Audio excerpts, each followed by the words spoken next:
All right, here we are. January 23rd, which means the 22nd back home. 2:05 in the afternoon here. What is it at home? Let me see. 2:05 in the afternoon here, and it's 11 o'clock at night at home. Huh. Crazy. I'd be lying if I said I wasn't a little homesick. I don't know why. All I'm thinking about right now lately is steelhead fishing and hunting. Oh well. Whatever. And I'm really thinking about sheep hunting too, because I'm not going to stop. I'm getting myself ready to go backpack mountain sheep hunting. And this is when it starts physically, so. Now, lots going on at home. I'll tell you what, the internet is a riot right now, isn't it? You got to admit, if you follow some things, the internet is a frickin' gong show right now. With the new election south of the border, people's commentary, funny memes and shit, video clips. Oh my god, the internet is gold right now. I mean, right now I've got time to check shit out. Oh man.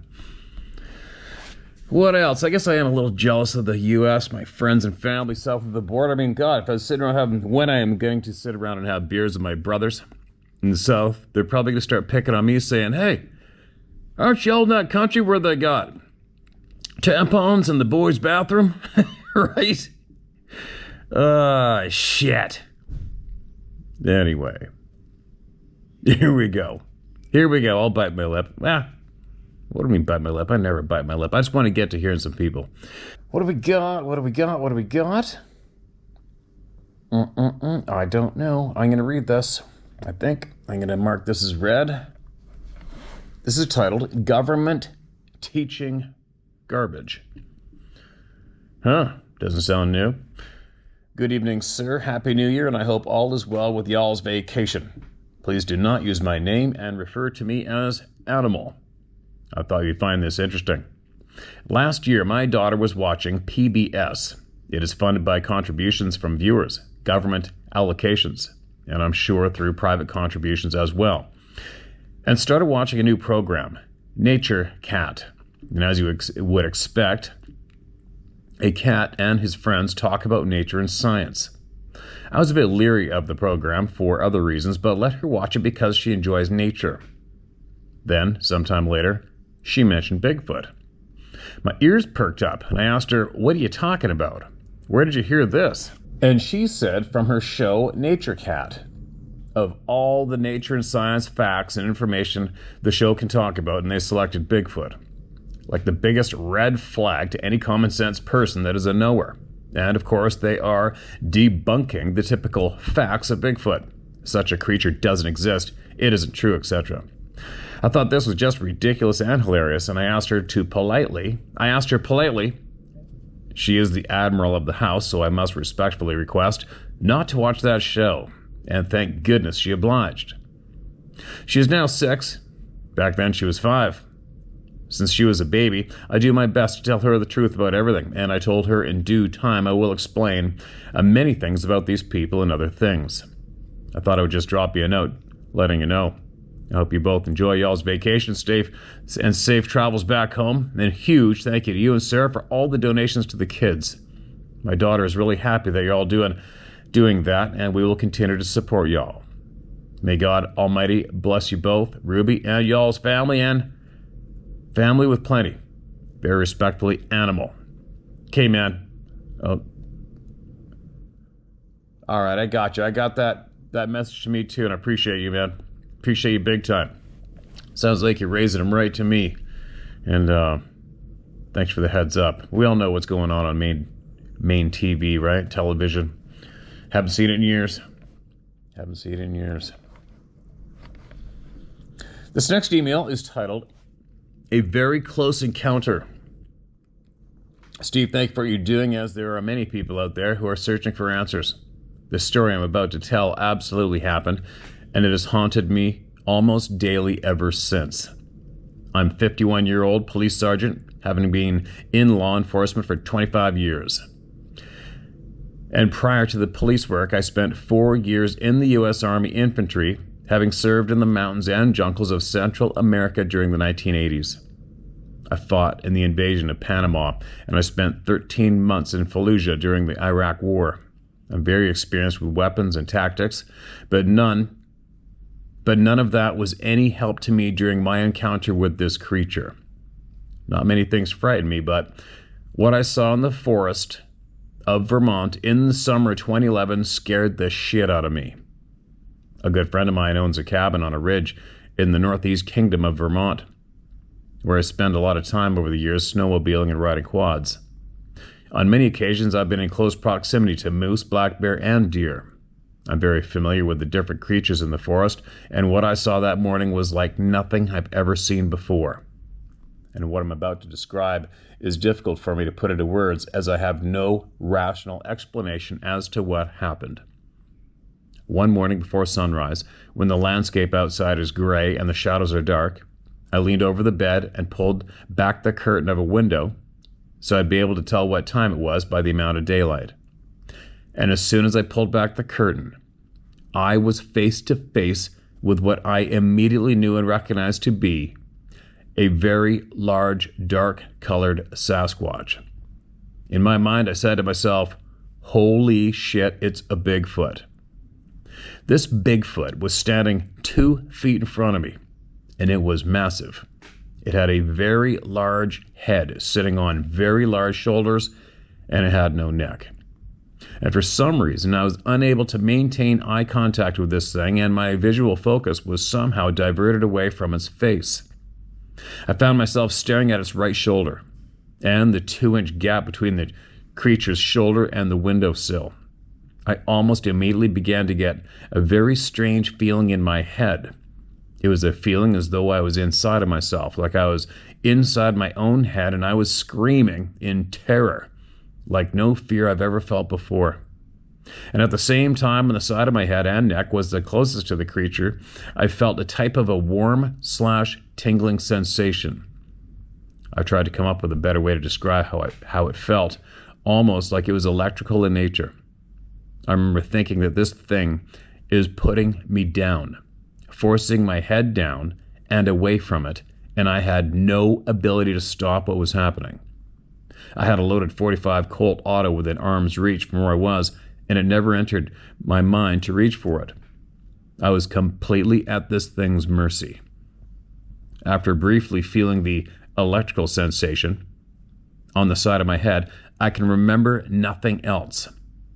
Next thing I know, the sun is up, it's daylight out, and the creature is gone. And after I went outside and measured the height and width of the creature in relation to the size of the window of the cabin, and that creature was over 8 foot 3 inches tall, and the width of the shoulders was close to 4 feet. There were no tracks to be found. And I've since sold my snowmobile and I stopped going into the mountains. I would advise anyone who spends time in the forest to never go alone. Never leave each other's sight and always be armed. If you are in their environment, and if these creatures want to take you, I believe they can at will. I know my experience sounds crazy, but I will swear that it happened as I described, and I would testify to it if necessary. Did you say to use your name?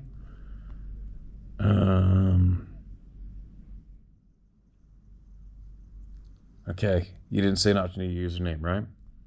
All right, man. Bill Spragg. Bill Spragg, you're a superhero. You're a good, honest man. Welcome aboard.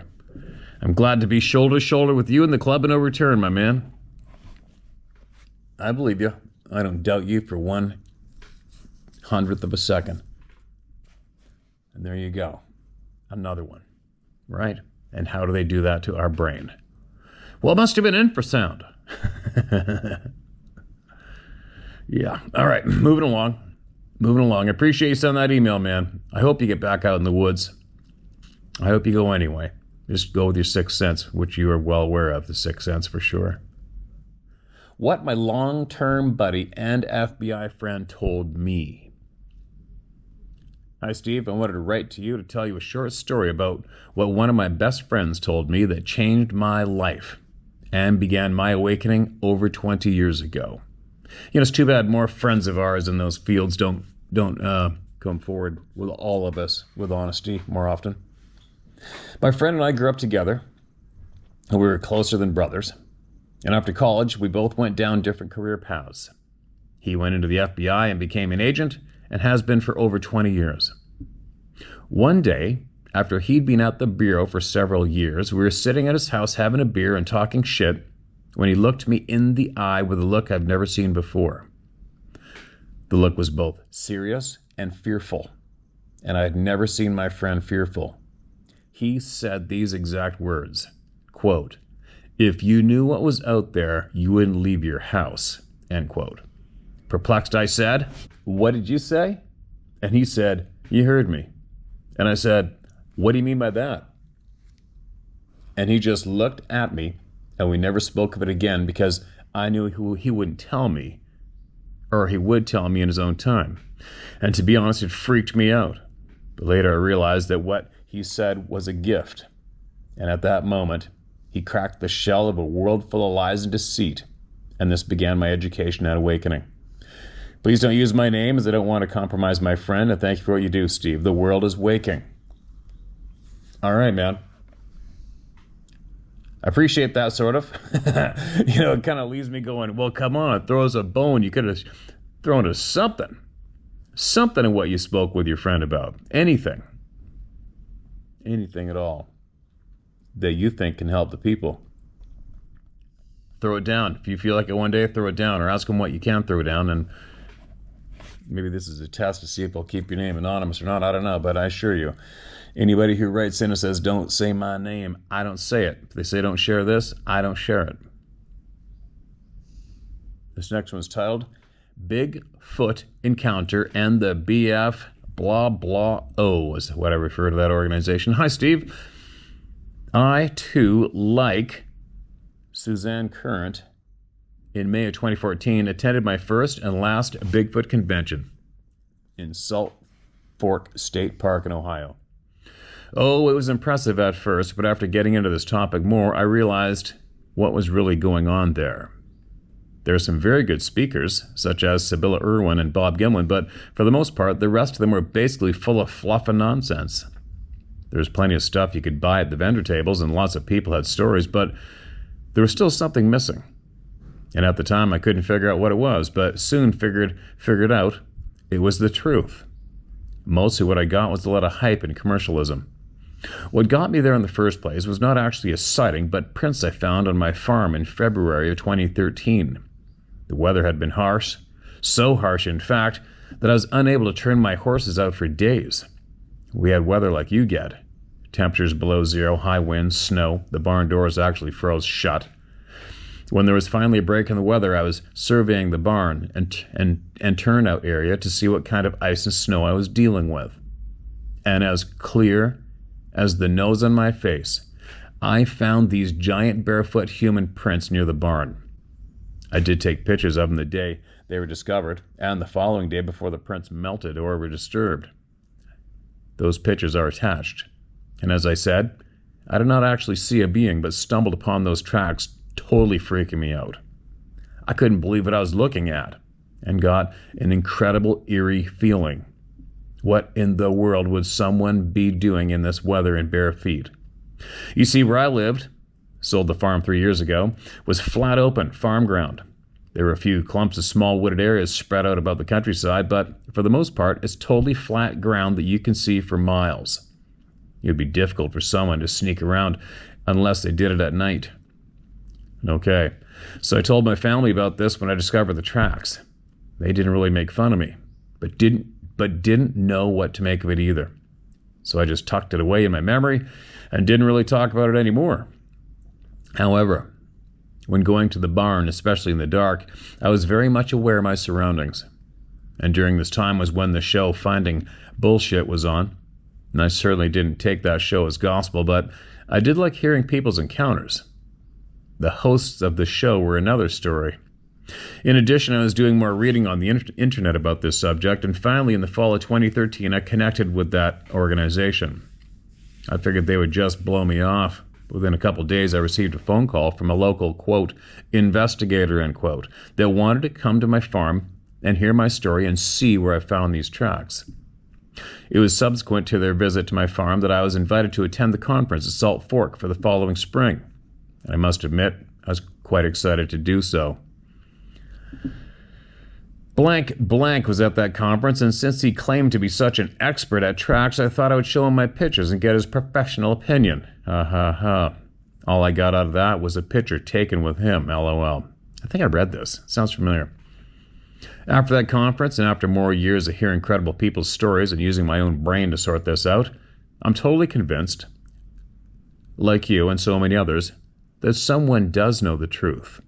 And gosh darn it, we need to know about it. To this day, I try my darndest to be aware of my surroundings at all times, and I swear, where I live now, I've heard something mimicking cows. There is a mega dairy near me, but not close enough for me to hear them. And besides, whatever makes this noise doesn't really sound like a cow. It sounds kind of robotic.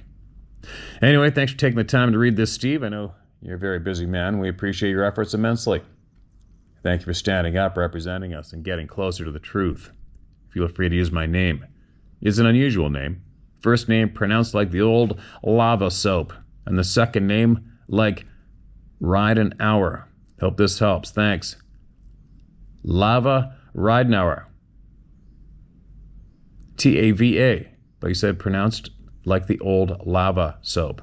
Okay, Lava Ridenauer. Gotcha, man. And there you go. Another club member. Pictures of the footprints at his barn.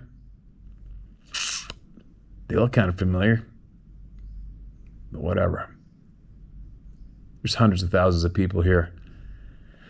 If this is older, there's a shit pile of people here that haven't seen this yet, or heard it. So there you go. And there's another one. All right. Now, this next email doesn't have a title. I think it's because I chopped off the first part. Because you'll see it just starts saying, the above info is for us, not the public.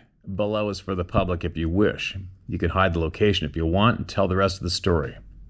Okay, here we go. My story.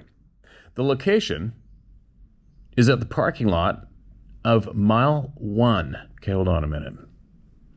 If you wish, below is for the public if you wish. You can hide the location if you want and tell the rest of the story. All right, green light to read everything. Here we go. Because I never want to hide anything. The location is at the parking lot of mile marker 1 at the AT. I spent the night there in my wife's Jeep Compass not long ago. I did not feel good enough to put up my tent. I didn't feel good enough to put my tent up since a feeling. I follow my gut. I've worked many nights and get feelings sometimes when people are watching. I usually am right because I catch them watching me out of a window. I have helped in the location of vehicles to be repoed, so night work doesn't bother me. I have good night vision and not necessarily scared of the boogeyman, so I'm sometimes walking on people's property while everyone is sleeping. That's kind of creepy. So when I felt someone watching me, I don't get alarmed. I figure someone else is camping in their car or someplace close watching, but no big thing. When I started to open the door to get out, my gut said, don't. I listened to my gut a lot, so I shut the door quietly. I looked around, and it was darker than when I usually get there, and I waited to find out what was giving me that feeling. I looked at the few cars parked in the parking lot and didn't think anyone was in them. Thinking hikers' cars parked, no big deal. I gathered my thoughts and figured that I'm going to put the tent right in front of the Jeep about 20 yards.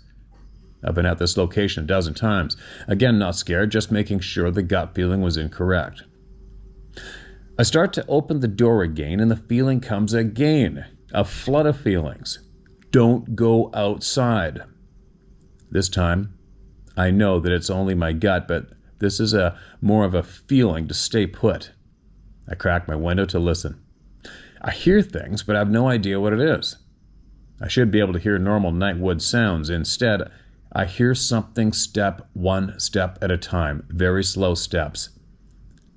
Not walking in a stroll, but very slow step by step.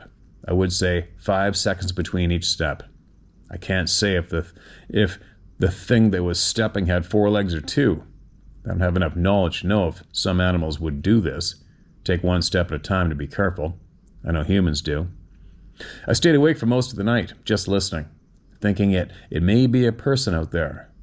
It was about 3:30 a.m. when I hadn't heard anything for an hour, so I figured it was safe to go to sleep. I rolled up the window. And when I woke up, I walked the area that I heard noises from and didn't see anything different from what the area looks like all the time. I did feel like I was being watched when I was about 50 yards from my car, but not until then. And during this time, I act as if I was reading a sign that is there at the parking lot, which I had read multiple times before. I did this to stand still and just listen, maybe to hear walking, to not hear a thing.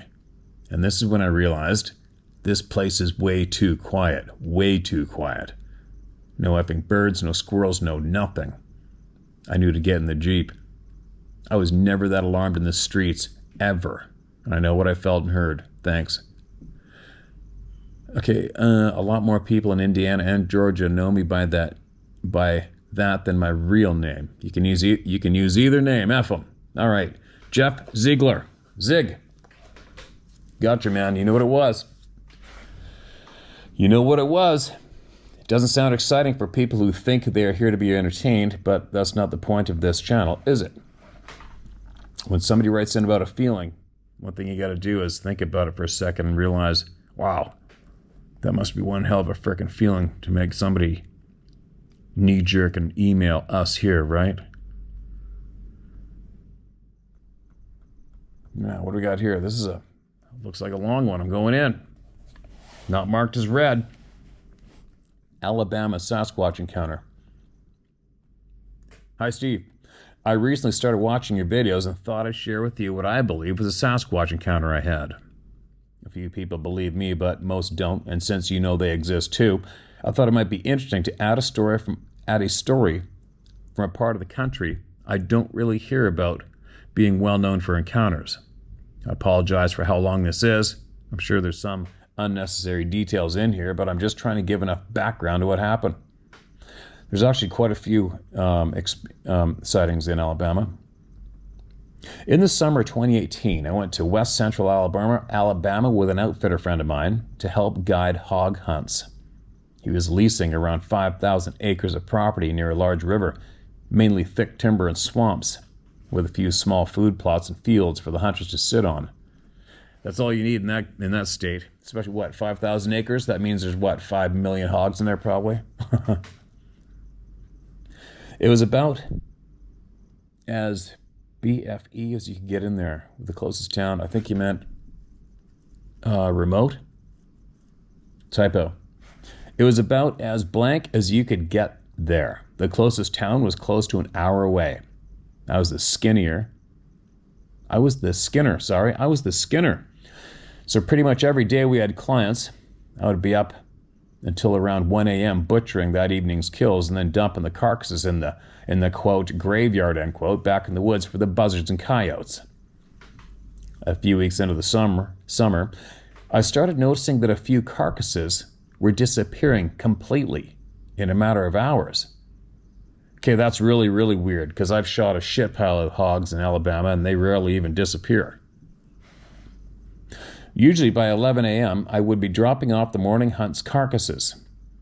The graveyard was about 200 yards from the lodge as the crow flies, but took about 5 minutes to get to with the side-by-side via the trails. I thought it was weird because I would be dropping off, usually, 4 or more carcasses, no less than 130 pounds, and a few smaller ones thrown in too. The only meat worth saving on the wild hogs, as I'm sure you know, is the hams and backstraps, so they were basically 80% whole carcasses. I dumped them at 1 a.m.-ish, and by 11 a.m., there would be multiple missing, and sometimes none remaining at all. Okay, so if that was me with what I know now, that would be alarming as anything. There was a lot of tall grass and weeds surrounding the graveyard before the tree line, and there were no drag marks through there. The clearing was only about 15 to 20 yards across, so it would be pretty obvious if there was hidden drug or leftover parts. There would be no partial legs or hide or even bones left over. as if they had been picked up and carried off. And prior to this happening, and it became more frequent very quickly, it would take a day or two for them to be eaten by animals, and there would still be leftover bones and hide. But they just started disappearing completely in a matter of hours, almost every night for a week. As far as I know, there's no predator or nighttime scavenger in that area that could do this. Then one night, as I'm finishing up butchering, it was about 1:30 a.m., and I suddenly had a wave of chills, extreme anxiety, and fear come over me all at once, and so intensely I just froze. I drew my pistol and took a spotlight and stepped out from the light of the butcher's shed and walked around it. I didn't see any eyes in the tree line, which was about 50 yards away, but the timber there is so thick, it wouldn't take but a few feet in there to have a reflection cover up. And this is the first time I had ever been in the outdoors and felt the need to draw my gun purely for defense, since that was the only option this feeling of dread gave me. I was sure I was about to be attacked by something or someone. I still had to dump the carcasses since they rot quickly in the heat, and the shed was pretty close to the lodge. I've been hunting all my life, and I've spent quite a bit of time in the woods, including nights alone in the woods. I'm not afraid of the dark or a weird noise here and there, but I was terrified. I grabbed my .870 and loaded up the side-by-side and headed towards the graveyard. That'll be a pump shotgun, and I got the same one. I think. Yeah, .870. As I turned off the dirt road onto the path, my headlights caught two eyes and a massive shadow at the tree line about 60 yards away in the middle of the path I had to take. They were wide set of eyes and a piercing yellow. They didn't just reflect the headlights, they seemed to almost glow on their own. Based on the height of the branches over the road, I would estimate the eyes were around 10 to 12 feet off the ground, but too far away from the closest branches to be an owl or some other animal in the trees. And about a second later, they turned. They didn't just disappear, I saw them turn. I caught a little bit of movement towards the woods from the path, and then there was nothing there. The headlights on the side-by-side were old and didn't exactly light up the night sky, so being around 60 yards away, and with how fast it moved, I never got a good look at the body. I hesitated, but quickly decided to hurry up and just get the job over with for the night, and I hammered down. I had to slow down for some slightly flooded areas of the path, and when the exhaust noise quieted down, I could hear small to medium branches cracking in the woods about 20 yards away from the side of the path the eyes had turned towards. I thought I might be imagining it, so I suddenly hit the brakes and stopped. And there was a small delay, and then the noise stopped with a louder, forceful, but muffled crack, as if something had put its foot down hard and fast to stop unexpectedly, but accidentally stepped on a downed branch. I sped back up and sporadically heard more branches cracking, but what scared me the most is it wasn't an out-of-control crashing. It wasn't running to keep up. It was just keeping pace, and seemed to have the knowledge the faster I went, the less I could hear, and the noisier it could be. The noises followed parallel to me all the way to the graveyard, but suddenly stopped about 15 yards prior to me entering the clearing, about just shy of where the timber started to open up in the clearing. I was still experiencing this extreme fear and anxiety, but much more so than 10 minutes prior. There was a horrible smell, and I know it was a carcass dump site, but after this many weeks of doing it, I was used to that smell. This was something completely different. I'd never smelled before. I shouldered the shotgun with one arm, and with the other I dumped the bed to drop the carcasses, jumped back in, and took off as fast as I could go. I didn't even bother to put the bed back down. And that morning, the 350-pound-ish carcasses were gone, with nothing left. It scared me bad enough that I refused to go back there after dark for probably 2 full weeks. It may seem like I'm exaggerating the level of fear and anxiety I was experiencing, but I truly have never experienced anything close to what I felt that night. And 3 nights later, my buddy went to town to stock up on supplies for the next group of hunters coming in that weekend. It was about 9 p.m., so completely dark outside. I was in the lodge watching TV and I heard something hit the front door. I got up to get a gun since no one lived within a couple of miles of the lodge, and I was already on edge from the other night. And when I turned towards it, I caught movement through the big glass doors in the living room. French doors, I guess you could call them. The shades were open and the front porch light was on, so that's how I could see the movement. It's not a bright light, but it was enough that I could see whatever just passed no more than 2 feet in front of those doors was taller than them and moved on 2 legs. Since these were fancier exterior doors, they were 9 feet tall, and the shadow completely took up one whole door width, and I definitely could not see the top of it. And 15 seconds later, something hit the roof, or at least high up on the front of the lodge in the direction the shadow went. It was a large 2-story building with no low overhang, so whatever hit would have to have been thrown. I turned on the weapon-mounted light and threw open the door and did a complete circle of the lodge, but there was nothing there. From the first hit to ending the check around the lodge, it had been maybe 1.5 minutes total. I realized after I went back inside and bolted the doors and windows and closed every curtain that I hadn't seen any objects at the door that I heard get hit. Nothing had been thrown at it. Something physically walked up to the door and hit it. And what's interesting to me, though, is given the size of whatever this thing was, it probably could have punched right through the wooden door if it wanted, but it seemed to only hit hard enough to get my attention, not try to get in.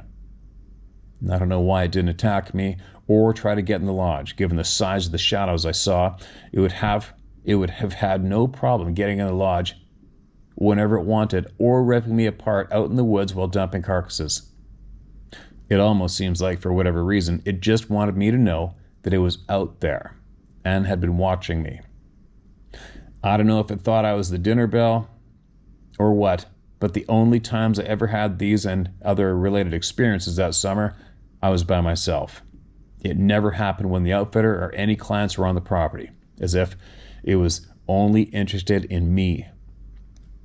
The carcass disappearances lasted the rest of the summer with varying frequency, and every now and then I would hear branches breaking nearby, moving with me as I drove through the woods.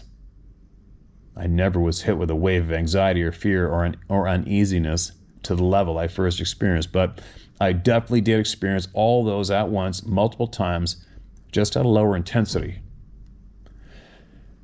I don't think it was a response to being in the same place over and over that it first happened, since I experienced these lower intensity feelings at various places over the property.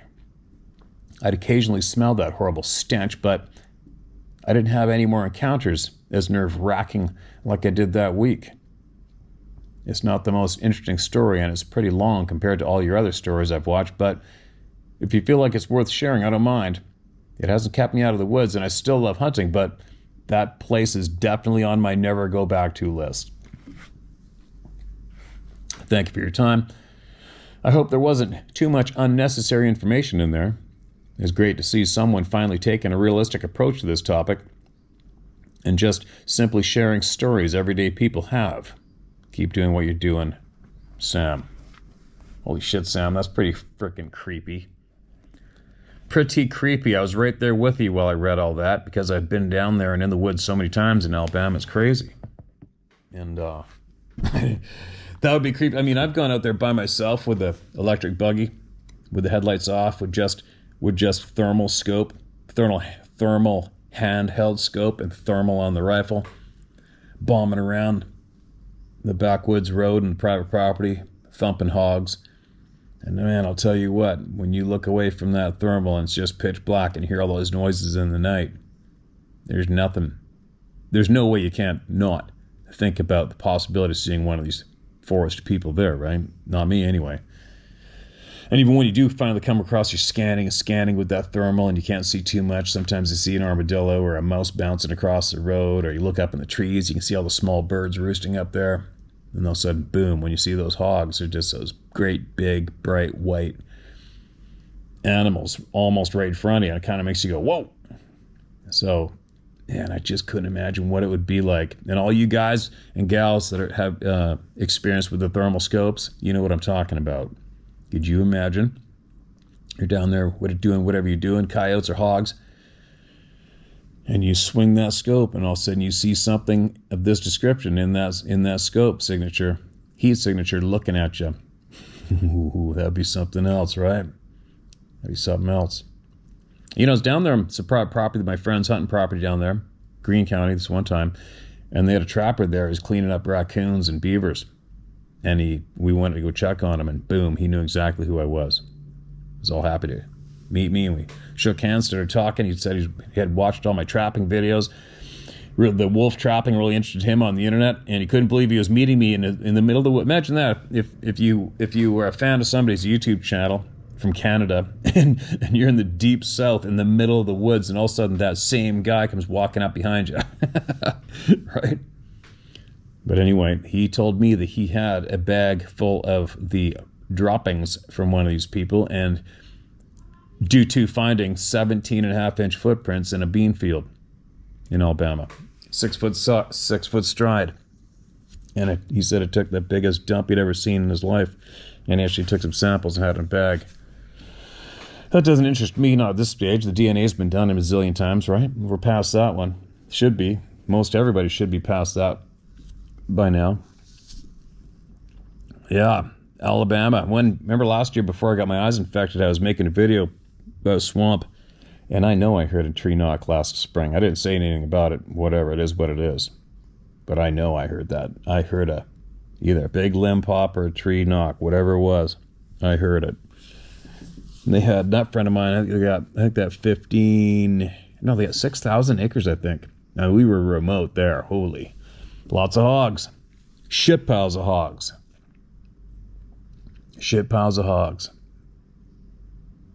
Easy meals, right?